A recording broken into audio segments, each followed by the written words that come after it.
In the last video I gave the example of this bank that I keep using, and in this example, as opposed to giving the gold out to make loans and be used for projects and that gold get redeposited and then relent out, what we did in this example is that the bank, every time it made a loan, it just made a loan and that created an asset, and then it had a corresponding liability where the liability was either a checking account that the entrepreneur could use or bank notes, which are essentially cash, that the entrepreneur could use to pay their laborers or to buy their land or whatever they needed to do.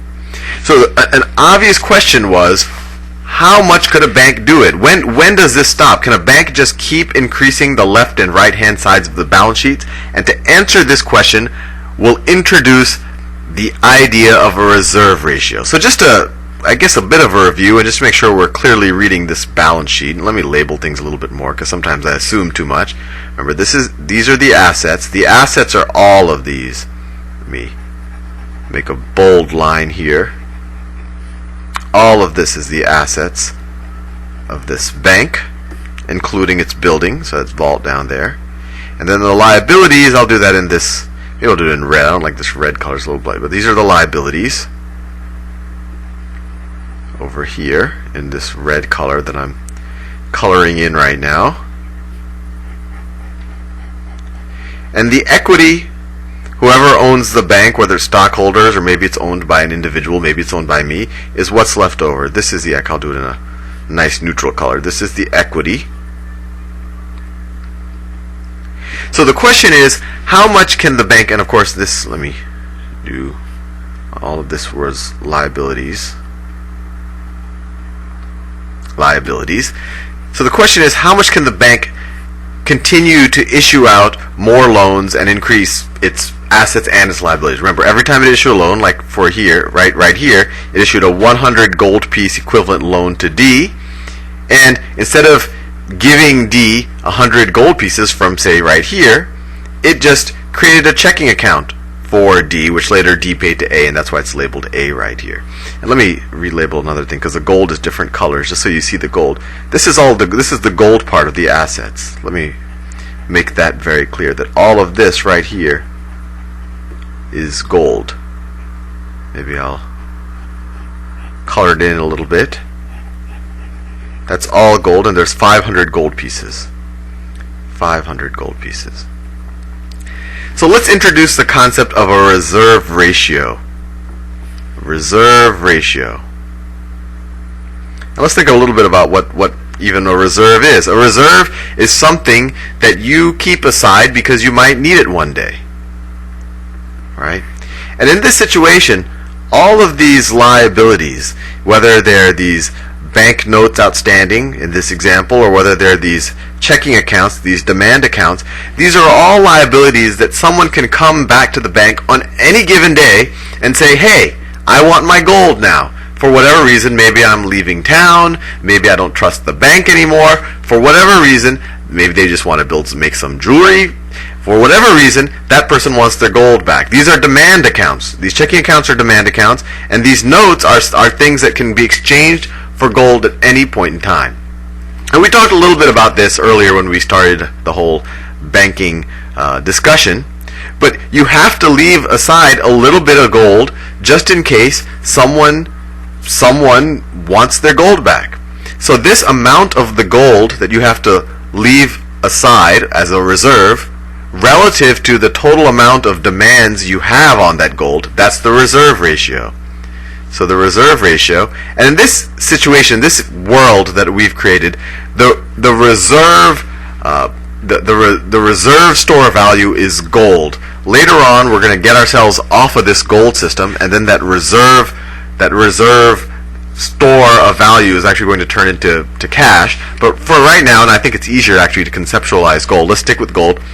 The reserve ratio is, for this bank, is the amount of gold assets. You won't see this formal definition anywhere because most people are off the gold standard right now. But it's the amount of gold assets divided by total I don't want to say total liabilities, because the bank could take out loans that aren't demand loans. Everything on the liabilities right now are on-demand loans, which means whoever has that liability can come back and exchange it for gold at any moment in time. But the bank could have taken just a regular loan, and a regular loan might not be on demand. A regular loan might be a loan that the bank doesn't have to pay back for 10 years, and in which case there's no reason why the bank would have to set aside some gold to pay that back. So let's make our definition not total liabilities, but total demand liabilities. Total demand liabilities. Liabilities. Whoops, liabilities. So what would be total demand liabilities? That would be total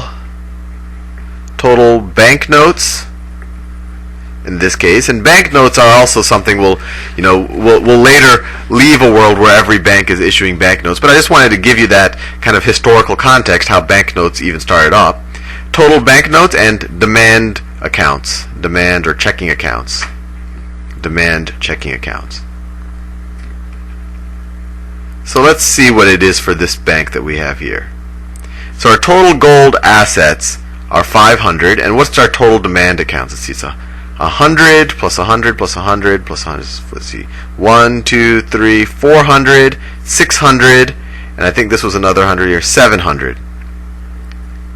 So it equals, see, the total demand liabilities I just figured out was 700, and the gold assets in this bank are 500.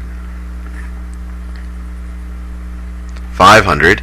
So right now the reserve ratio of this bank is pretty high, 5/7. So I don't know what 5/7 is. 5/7 is, I don't know, 7 goes into 5 how many times? 60, I'm doing my mental math right, it's about 62%. 7 goes into 50, no, 7 goes into 57 times, 7 times, so it's like 71%. Right, 7 times 7 is 49, right? 71%, so that's its reserve ratio. And what keeps banks from just keep issuing more assets and debts to expand its balance sheet is a reserve ratio requirement. So right now in the United States, although we're not on the gold standard, but you could imagine in this world, our bank regulators might say that your reserve ratio on demand accounts, so the amount of gold you have to set aside for checking accounts, so reserve requirement we'll call it, let me change colors just to ease the monotony, reserve requirement, they might say the reserve requirement is equal to, let's say they want to be safe. Let's say they want to make it 20%. In the U.S. right now it's 10%, although the reserve commodity isn't gold anymore. But let's say your reserve requirement is 20%. That means as long as at any given moment in time, more than 20% of these people don't demand their money back, the bank's going to have liquidity. The bank is going to be able to fulfill its promise, because all of these people think at any given moment they can go to the bank and get their gold. And in order for this system to work, there has to be confidence. And in order for there to be confidence, the bank has to be good for it every time someone asks for their money. So the bank has to stay liquid. So essentially this reserve ratio is what the regulators think that a bank needs to maintain in order to be liquid. Our bank as it is right now, it has a reserve ratio of 71%. So as long as no more than 71% of these people, some of these loans, these might be out for a year or two. So as long as in that year or two that these loans are out, as long as no more than 71% of these people don't come asking for their gold, we should be okay. If all of a sudden, for whatever weird reason, I don't know, 80% of these people who have demand deposits or banknotes come and want to switch their money for gold, this bank is going to run out of gold, and that's a bank run. And there's a couple of reasons why that's really bad.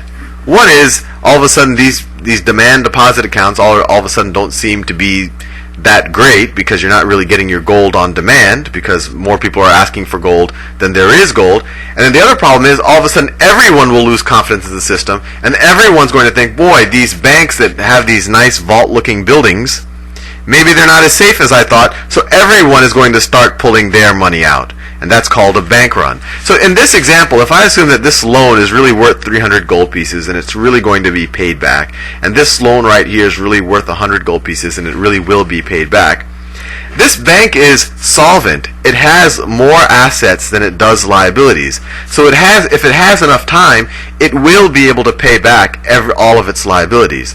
But if all of these people all of a sudden come in and want not just 500 gold pieces, if they want 600 gold pieces, right? They're owed actually 700. So if they want 600 gold pieces, all of a sudden everyone is going to lose confidence in the system. These people probably, if they're not able to get that, they're probably going to want all their money back. So then all of these liabilities are going to come due. And then maybe the bank is going to have to try to sell these these loans to someone else, or maybe try to collect from someone. But as you can imagine, it's a whole, it's a big mess, and the whole system which is dependent on confidence will just start to crumble. But anyway, the initial question is, what is the limit to how much you can expand the asset and the liability side of the balance sheet just by creating these loans and these deposit accounts? And that limit is driven by the reserve ratio, whatever the regulators set. Anyway, I'll see you in the next video.